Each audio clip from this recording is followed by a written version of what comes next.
नमस्कार मित्रांनो, लग्नानंतर होईलच प्रेम या मालिकेच्या आजच्या भागात आता रम्याचा जो होणारा नवरा आहे त्याची आता पार्थ काव्याबरोबर युनिक पद्धतीने भेट होणार. आता नेमकी कसलीही यांची भेट होणार आणि या भेटीनिमित्त काय काय घडणार सगळं काही पाहूया आपल्या व्हिडिओमध्ये. तर दुसऱ्या बाजूला विक्रम काका दोन्ही सुनांना चांगलंच फैलावर घेणार. आता नेमकं कसं आणि काय घडतं हे बघूया. तर आता इकडे सकाळी पार्थ हा लवकर उठतो, आवरून घेतो आणि आता तो काव्याला उठवतो. काव्या काव्या उठा. काव्या म्हणते, काय चाललंय तुमचं? पार्थ म्हणतो, उठा, लवकर आवरा आणि माझ्याबरोबर चला, मी तुम्हाला गाडी शिकवणार आहे. म्हटलं ना, मी तुम्हाला गाडी शिकवणारच. काव्या चला माझ्याबरोबर. आणि मग आता काव्या ही पार्थला म्हणू लागते, देशमुख हे सगळं करायची काय गरज आहे?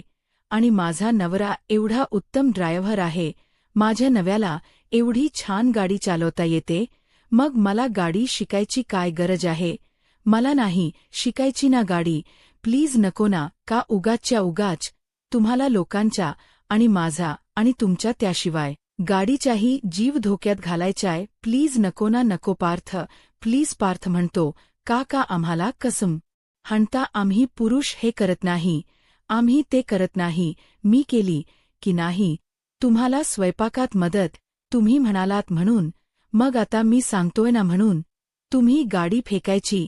चला. काव्या काव्या म्हणते, नको ना पार्थ, प्लीज. पार्थ म्हणतो, काव्या मला तुमच्याकडून काही आर्ग्यू एक्सक्युजेस काहीच नको आहे.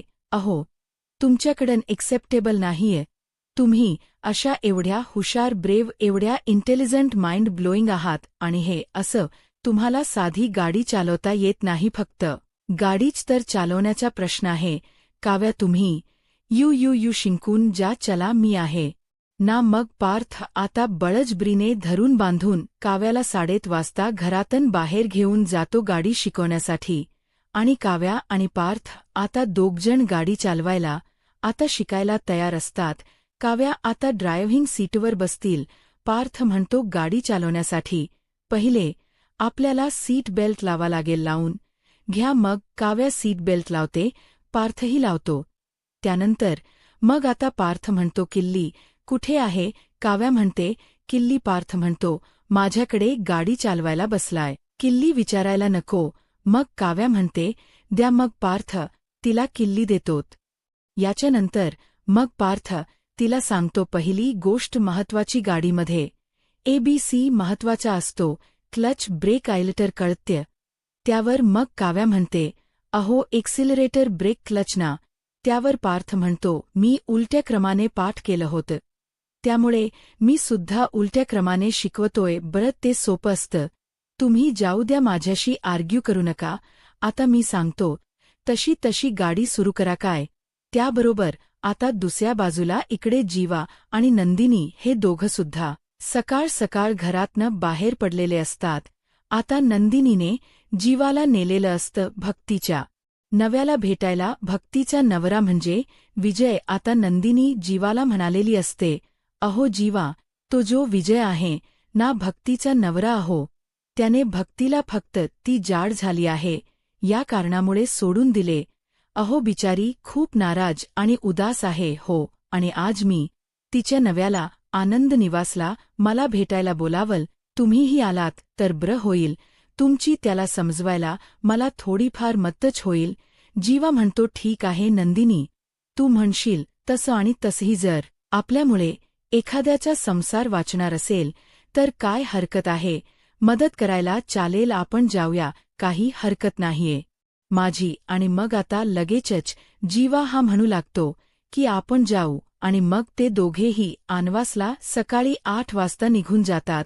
आता इकडे मालिनी काकू उठून स्वयंपाकघरात येतात. आता मालिनी काकूंनाही उठायला थोडा उशीर झालेला असतो. त्या बघतात तर काय स्वयंपाकघरात काव्याही नाही, नंदिनीही नाही. मग आता त्या तिथे आता फ्रीजवरती लावलेली एक नोट वाचतात, ज्यामध्ये काव्याने लिहिलेलं असतं, आई, मी पार्थ बरोबर बाहेर चालली आहे, ते मला गाडी शिकवणार आहे. मग त्यांचं लक्ष आता किचनच्या ओट्यावर येत तर किचनवरती नंदिनीने चिठ्ठी ठेवलेली असते. आई, खरंच सॉरी, खरंच खूप सॉरी, मला आनंद निवासमध्ये जायचे आहे आणि मला लवकर थोडं काम आहे, त्यामुळे मी आनंद निवासमध्ये जाते. मालिनी काकू त्या चिठ्ठ्या वाचतात आणि विचार करतात, ही आशा अजून कशी आली नाही. इतक्यात आशाच्या मालिनी काकूंना फोन येतो आणि ती सांगते, मालिनी ताई, अहो माझ्या पोराची तब्येत अचानक बिघडली अहो, त्याला दवाखान्यात न्यावं लागते, त्यामुळे मला आज जरा कामावर यायला जमणार नाही. मालिनी म्हणते, बरं काही हरकत नाही, मुलाची काळजी घ्या आणि काही लागलं तर सांग. मग आता आशा फोन ठेवून देते. त्यानंतर मग आता मालिनी काकूंना टेन्शन येत, म्हणतात, बापरे, एवढं सगळं काम पडलंय आणि मलाही उठायला उशीर झाला. मग आता मालिनी काकू चहासुद्धा घेत नाहीत आणि त्या लगेचच कामाची सुरुवात करतात. आणि आता पहिलं तर त्या नाश्ता बनवायला घेतात. आता नाश्ता बनवताना प्रत्येकाची फरमाईश वेगवेगळी असते. मग त्या अकॉर्डिंग मालिनी काकू नाश्ता वगैरे बनवत असतात. आता मालिनी काकूंना एकड्या दगदगीची सवय नसते आणि आता त्यांची खूप जास्त दगदग होत असते. त्या कंटिन्यू किचनमध्ये उभ्या असतात. त्यामुळे आता मालिनी काकूंना चक्कर येते आणि आता मालिनी काकू पडणारच असतात. पण इतक्यात त्या ठिकाणी जीवा येतो आणि नंदिनीसुद्धा येते. जीवा पटकन मालिनी काकूंना सावरतो. वसू आत्या लगेच उठते. मालिनी काकूंना बसायला खुर्ची देते. विक्रम काका, अरे पटकन डॉक्टरांना बोलवा असं करतात. लगेचच रम्या डॉक्टरांना फोन करते, घरी बोलवून घेते. मग आता डॉक्टर आलेले असतात. डॉक्टर आता मालिनी काकूंच चेकअप करू लागतात आणि मग आता चेकअप करून झाल्यावर डॉक्टर सांगतात, यांच्या खाण्यापिण्याकडे बिलकुलच लक्ष नाहीये. अशक्तपणामुळे यांना त्रास झालाय. वाढत्या वयाबरोबर खाण्यापिण्याची काळजी घेतली पाहिजे. पण यांचं तसं काहीच दिसत नाहीये. काय झालंय? कसला स्ट्रेस आहे का तुम्हाला? त्याबरोबर मग नंदिनी आणि जीवा एकमेकांकडे बघतात. त्याबरोबर मग आता लगेचच मालिनी काकूनाही म्हणतात, डॉक्टर काही औषध लिहून देतात आणि काळजी घ्या यांची असं म्हणून तिकडं निघून जातात. त्यानंतर मग आता रम्याही म्हणायला लागते, मामी काय सकाळपासून तू काहीही खाल्लं नव्हतंस ना, त्यामुळे तुला हा त्रास झाला.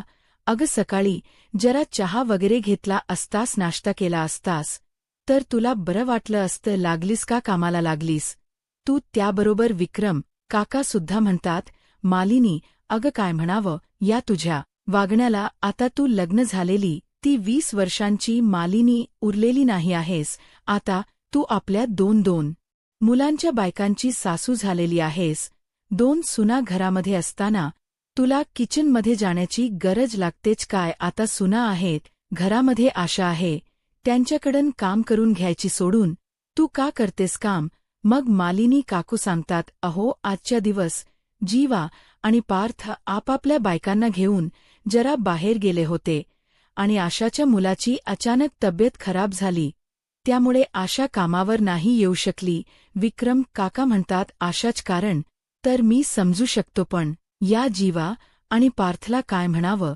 त्याबरोबर त्या ठिकाणी आता पार्थ आणि काव्यासुद्धा आलेले असतात. आता पार्थ आणि काव्याने डॉक्टरांना बाहेर जाताना पाहिलेलं असतं. पार्थ काव्या घरात येतात आणि विचारतात की काय झालं, डॉक्टर कशाला आले होते? त्यावर नंदिनी सांगते, काही नाही, आईन अचानक घोळ आली आणि त्यासाठीच डॉक्टरांना बोलावलं होतं. डॉक्टर चेकअपसाठी आले होते. आईंच्या अशक्तपणामुळे झालं असं म्हणाले. त्याबरोबर मग विक्रम काका म्हणतात, नंदिनी काव्या या सगळ्याला ना तुम्ही दोघी जणी जबाबदार आहात. अगं तुम्ही दोघी या घरच्या सुना आहात ना, मग घरात कोणाला काय हवं काय नको, काय गरज आहे काय नाहीये, हे सगळं तुम्हाला बघायला नको का?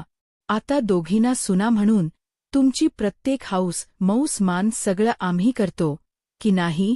मग जर तुम्ही सुना आहात तर तुम्ही तुमचं कर्तव्य पार पाडलं पाहिजे की नको? त्याबरोबर मग वसू आत्या म्हणते, बरोबर आहे नंदिनी काव्या, काय सासूची काही काळजी वगैरे वाटत का नाही तुम्हाला की उगाच आपलं वरच्यावर वर दाखवण्यासाठी प्रेम करायचं दाखवण्यापुरतं सासूची काळजी करायची दाखवण्यापुरतं करतात?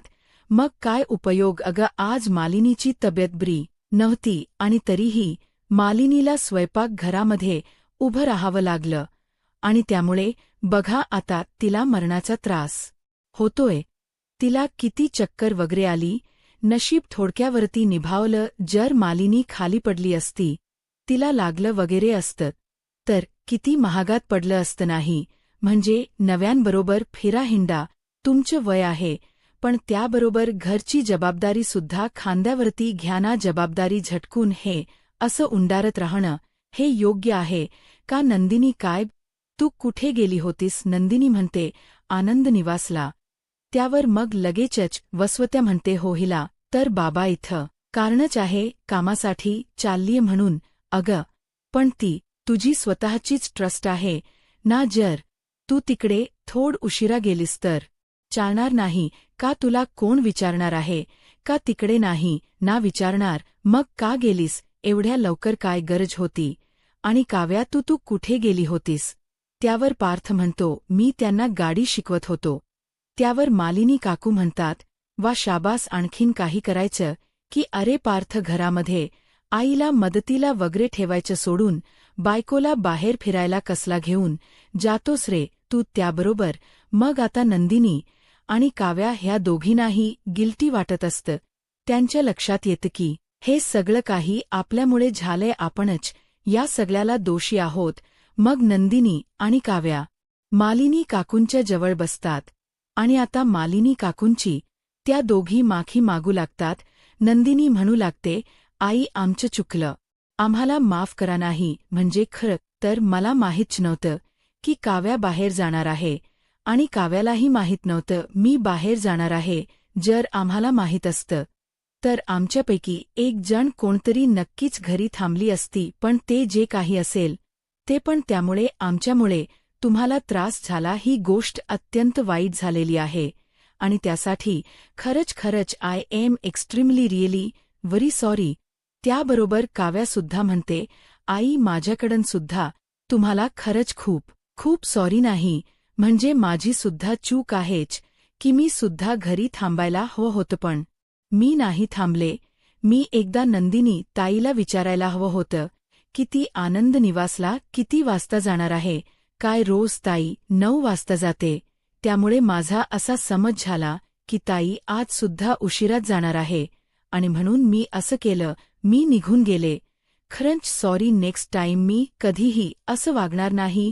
नेक्स्ट टाईम जर मला कुठे जायचं असेल तर मी तुम्हाला सांगून नाही तर विचारून घरातून बाहेर पडेल. त्याबरोबर मग मालिनी काकू म्हणतात, अगं पुरे बाद झालं, आणखीन आता किती सॉरी म्हणणार आहात? आणि मला माहिती आहे तुमच्यापैकी कोणीही यातलं काहीही जाणून बुजून केलेलं नाहीये. जे घडलं ते चुकून घडलं, अनवधानाने घडलं. मग आता जे झालं त्यावरती एवढी चर्चा करायची काय गरज आहे? हे बघा विक्रम, तुम्ही उगाच नंदिनी आणि काव्याला दोष देऊ नका. त्यांची या सगळ्यात काहीच चूक नाहीये आणि माझी तब्येत आधीच थोडी बरी नव्हती. मी त्यांना सांगितलं नव्हतं. जर मी त्यांना सांगितलं असतं तर माझी खात्री आहे माझ्या सुना मला आजारी असताना असं एक सोडून गेल्याच नसत्या. त्यानंतर मग आता लगेच इकडे नंदिनी आणि काव्या ह्या दोघीही जणी एकीमेकीकडे बघतात आणि गप्प बसतात. दुसऱ्या दिवशी आता विजय मतकर त्याच्या फॅमिलीबरोबर काव्याच्या, रम्याच्या आणि पार्थ काव्याच्या घरी आलेला असतो. आता विजयला बघून पार्थ आणि काव्या आश्चर्यचकित होतात. ते म्हणतात, तुम्ही? विजय म्हणतो, तुम्ही? त्याबरोबर मग आता रम्या म्हणते, एक मिनिट, म्हणजे हे सगळं काय सुरू आहे? नाही म्हणजे विजय, तुम्ही आणि काव्या, पार्थ, तुम्ही तिघेही जण आधीपासून एकमेकांना ओळखता का नाही? म्हणजे तुम्ही हे असं रिएक्ट झालात म्हणून मी जस्ट. त्याबरोबर पार्थ म्हणतो, हो आम्ही एकमेकांना ओळखतो आधीपासून. त्याबरोबर मग आता पार्थ म्हणतो, सांगतो मी काय किस्सा घडलाय ते सांगतो. आणि मग पार्थ सांगायला सुरुवात करतो, काल जेव्हा मी काव्यांना गाडी शिकवत होतो तेव्हा चुकून, म्हणजे अगदी चुकून, अनवधानाने काव्याची गाडी विजय मतकरांच्या बाईकला धडकली. आणि मग काय, मग काव्याही खाली उतरल्या आणि विजय ही खाली उतरले. मग काव्या ह्यांची चूक असतानाही त्या विजयबरोबर भांडल्या की तुम्ही हेल्मेट घालत नाही, सेफ्टी तुम्हाला कळत नाही, नियम तुम्ही फॉलो करत नाही. मग विजयचेही डोक फिरलं, विजयही भांडू लागले आणि मग त्या दोघांची ओळख तशीच भांडता भांडता झाली. शेवटी हे आपले नातेवाईक आहेत होणारे हे माहीत नसल्यामुळे मी काव्याला म्हणालो की जाऊ जाऊ द्या, जे झालं ते झालं. मी विजयची माफी मागितली आणि काव्याला घेऊन तिकडं निघालो. त्याबरोबर आता हे जे काही घडलेलं असतं ते बघून आता काव्याला वाटत, शीट शीट शीट, उगाच मी विजयबरोबर भांडले, आता यांनी माझा राग रम्यावरती काढायला नको. मग आता पार्थ आणि काव्या पुन्हा एकदा विजयला म्हणतात, विजय त्या दिवशी जे काही झालं त्यासाठी खरंच सॉरी, मनापासून सॉरी. पार्थ म्हणतो, विजय आय नो त्या दिवशी तुझी चूक नव्हती, पण जे झालं त्यासाठी खरंच सॉरी. त्याबरोबर मग आता लगेच रम्या म्हणते, विजय आय एम एक्स्ट्रीमली सॉरी. नाही म्हणजे माझ्याच घरच्यांकडून तुझा हा असा अपमान होईल असं मला वाटलं नव्हतं, पण मी खरंच सांगते, काव्याने जे काही केलं ना ते जाणून बुजून किंवा मुद्दामून ठरवून उमजून नाही रे केलेलं. काव्याकडून जे काही झालं ना ते चुकून झालंय. आमची काव्या खरोखर खूप चांगली, साफ आणि निर्मळ मनाची आहे. ती कुणाच ठरवून कधीही वाईट चिंततच नाही आणि त्याशिवाय पहिल्यांदा गाडी ड्राईव्ह करत होती ना ती, त्यामुळे तीच असं झालं. खरंच खरंच सॉरी. तुला राग नाही ना आला? आणि जरी तुला राग आला असेल तरी प्लीज मी सॉरी म्हणते, मग तरी तू माफ करशील ना? विजय म्हणतो, इट्स ओके, एवढं काही नाहीये. त्याबरोबर हे ऐकून रम्या म्हणते, बघितलं, शेवटी विजय नाही मला माफ केलं. आणि मग आता लगेचच वसवत्या म्हणते, बरं बरं बरं, आता तुमचं हे कार पुराण राहू देता का जरा बाजूला? आपण इथे काय कामासाठी आलोय, काय बोलायसाठी आलोय, आणि तुमचं काय सुरू झालं हे गाडी पुराण? बरं चला, आता आपण ज्या गोष्टीची बोलणी करायला आलोय त्या बोलणीला सुरुवात करूया. आणि मग आता वसुत्याही विजयला म्हणते, विजय पहिले तर मी तुम्हाला सगळ्यांची ओळख करून देते. आणि मग ती ओळख करून द्यायला सुरुवात करते. मी वसुंधरा शितोळे, रम्याची आई. हा विक्रम देशमुख माझा भाऊ आणि रम्याचा मोठा मामा. त्यानंतर ही त्याची बायको मालिनी विक्रम देशमुख. हा त्यांचा मोठा मुलगा पार्थ विक्रम देशमुख. हा त्यांचा धाकटा मुलगा जीवा देशमुख. ही त्याची बायको नंदिनी. ही पार्थची बायको काव्या. आणि हे रम्याचे काका म्हणजे तिच्या आत्याचे मिस्टर. त्याबरोबर मग आता तो लगेचच केक करून सगळ्यांना नमस्कार वगैरे करतो. त्यानंतर मग लग्नाची बोलणी सुरू होते. मग आता नंदिनी ही विजयला विचारते, विजय नेमक तुम्ही काय काम करता आणि तुम्ही कुठे सेटल आहात? मग विजय सांगतो की मी अब्रॉड मध्येच असतो, कॅनडाला शिफ्ट झालोय मी नुकताच, आणि मी एक IIDL आहे, सो माझं कामही म्हणजे कॉर्पोरेट लाईनलाच आहे. त्याबरोबर मग नंदिनी म्हणते, अरे वाह वा, मग तर तुमच्या वाईफ एकदम मॅच होणार. आमची रम्यासुद्धा कॉर्पोरेट लाईनमध्येच आहे. मग काय एक नंबर फर्स्ट क्लास जोडी जमेल बघा तुमची. त्याबरोबर आता रम्या मनातल्या मनात म्हणत असते, सजवा सजवा माझी जोडी सजवायची, किती स्वप्न बघायची आहे ती बघा सजवा. पण काहीही झालं तरी या रम्याची जोडी फक्त आणि फक्त पार्थ बरोबरच सजणार. काहीही झालं तरी मी माझ्या पार्थला मिळवणार, आणि पार्थला मिळवण्यासाठी हा विजय मतकर ही फक्त माझी वाट ठरणार. काहीही झालं तरी मी पार्थला मिळवण, यासाठी कुठल्याही थराला जाऊ शकते. आता सगळेच जण काव्याला म्हणतात, काय तू का काही बोलत नाहीयस? मग काव्या म्हणते, नाही म्हणजे मी बघते तुम्ही प्रश्न विचारताय, मी ऐकते. मग रम्याला विचारते, काव्या तुला मुलगा पसंत आहे ना? त्यावर रम्या होकार देते. त्यानंतर काव्या म्हणते, चला तर मग मुलीला मुलगा पसंत आहे, मुलाला मुलगी पसंत आहे. थोडक्यात काय, दुल्हा दुल्हन राजे तो क्या करेगा काजी. मला वाटतं काय आपण आता पुढच्या गोष्टींना हात घालायला पाहिजे नाही. म्हणजे आता इथे तुमचे आमचे आई बाबा आहे, रम्याची आई आमचे आई बाबा आहे. आता मोठी माणसं आहे म्हटल्यावर आपल्याला काळजी करण्याची काही गरज नाहीच आहे. मोठी माणसं जो निर्णय घ्यायला हवा तोच निर्णय अगदी योग्य तो पद्धतीने घेतील, यामध्ये काही शंका नाहीये. पण आता तुम्हाला दोघांना, तुम्ही दोघं आवडला याहून महत्वाची गोष्ट काहीही दुसरी नाहीये काय म्हणताय. त्याबरोबर लगेचच आता सगळे जण होकार देतात. त्यानंतर मग इकडे नंदिनी ही म्हणत असते की बाय द वे विजय, तुमच्या फॅमिलीत फक्त तुमचे आई बाबाच असतात का इतर कोणी. त्याबरोबर विजय सांगतो की नाही, माझ्या फॅमिलीत फक्त आई बाबाच असतात. मग नंदिनी म्हणते, अरे वाह, छान, उत्तम, म्हणजे छोटी आणि गोड फॅमिली आहे तुमची म्हणायला असं हरकत नाही. बरं, मी कांदे पोहे आणते. आणि मग लगेचच नंदिनी सगळ्यांसाठी गरम गरम कांदे पोहे आणत म्हणते, आजचे कांदे पोहे खूप खास आणि स्पेशल आहे, कारण आजचे कांदे पोहे खास आमच्या रम्याने बनवलेले आहेत. आमची रम्या सहसा स्वयंपाकघरात जात नाही, पण जेव्हा जेव्हा स्वयंपाकघरात जाते तेव्हा काहीतरी उत्तम आणि छानच चविष्ट बनवते. थोडक्यात काय, आमची रम्यासुद्धा सुगरण आहे. लग्नानंतर तुम्हाला अगदी छान छान पदार्थ खाऊ घालेल आमची रम्या. आणि सगळ्यात महत्त्वाचं म्हणजे सिनेमन कॉफी तर तिची स्पेशलिटी आहे. तर आता काव्या पार्थला बाजूला घेऊन येते आणि ती म्हणत असते, पार्थ, अहो बरोबर, बघा ना मी काय गोंधळ घातला.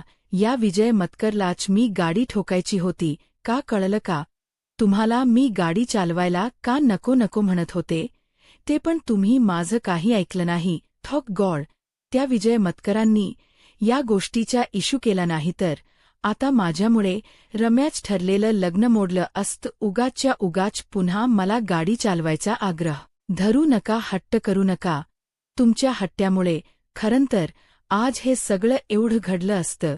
त्याबरोबर मग पार्थ म्हणतो, जाऊ देत ना काव्या, आता काय गरज आहे त्या सर्व गोष्टीवर चर्चा करत बसण्याची. झालं ना आपल्या मनासारखं. विजयने आपल्याला माफ केलं ना, मग त्यालाही माणुसकी आहे की त्यालाही कळत की त्यावर. काव्या म्हणते, मी माणुसकीच बोलतच नाहीये पार्थ, मी हट्टाच बोलते. जर तुम्ही हट्ट धरला नसता, मला गाडी चालवायला लावली नसती, तर हे सगळं घडलं असतं का. पण तुम्ही हट्ट केलात ना. पार्थ म्हणतो, जाऊ देत ना, जे झालं ते झालं, पण त्यामुळेच तुम्हालाही गाडीची भीती वाटायची, ती भीती गेली की नाही. आणि एकदा गाडी ठोकली म्हणून पुन्हा गाडी ठोकेलच असं काही होत नाही, समजलं. गाडी शिकताना सुरुवातीच्या कालावधीत हे होतच असतं. काव्या म्हणते, म्हणजे तुम्ही माझं ऐकणार नाहीयत. पार्थ म्हणतो, नाही, मी तुम्हाला गाडी शिकवल्याशिवाय स्वस्थ बसणारच नाहीये. काव्या पार्थच्या समोर कोपरापासून हात जोडते आणि धन्य आहे, आता नका पडू, मी तुम्हाला गाडी शिकून पूर्ण झालो की त्यानंतर आशीर्वाद घ्या. अगदी दंडवत घातलं तरी माझी काही हरकत नाही. त्याबरोबर काव्य जोरात ओरडते देशमुख आणि तिकडून निघून जाते.